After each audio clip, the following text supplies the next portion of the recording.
right, I'm excited. Amy Bielski is here from CEO of Ripple Effect. An amazing experience I had with her during a meeting where she shared so many of the principles that I shared. Super flexible, super intelligent in terms of how she shares these ideas and boosts her team to be great. So I'm happy to be here with you, Amy. Do you want to share anything about yourself as we go before we go forward into some questions? No, I'm excited to talk today, and I learned a lot from you, Chris. So it'll be great to talk more. Thank you, Amy. And I love, so you just shared some of the ideas that I shared with you in terms of improv and a framework with your leadership conference. How did that work for you and what made you do that?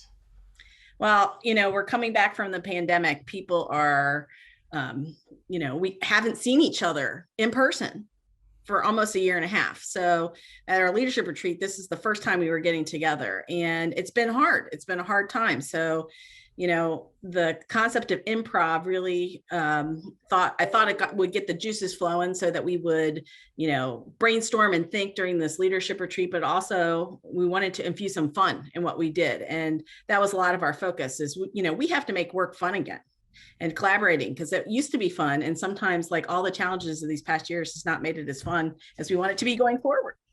I love that, making work fun again. And one of the things I talk about play, and now looking at some of the science around play, if you want to remember it better and remember it more quickly, play during those skills or build your skills during play.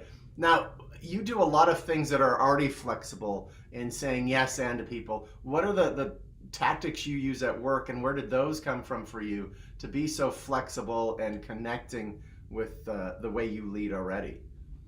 So, as a woman leader, I know the many challenges that face women in the workforce, and the need for adaptability and flexibility as part of a framework to have women be successful, especially since many of them have childcare responsibilities or other responsibilities in the home. And so that's kind of when I started the company, that's where that came from.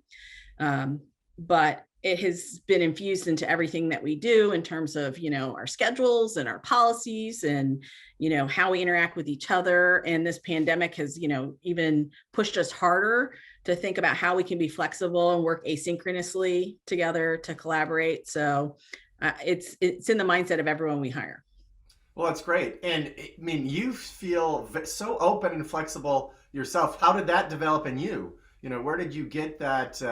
Because a lot of people get fairly rigid when they're trained in different areas, but it felt like you kept your flexibility and are always looking for creative and interesting ways to solve problems. Yes, I think, I consider myself an artist first.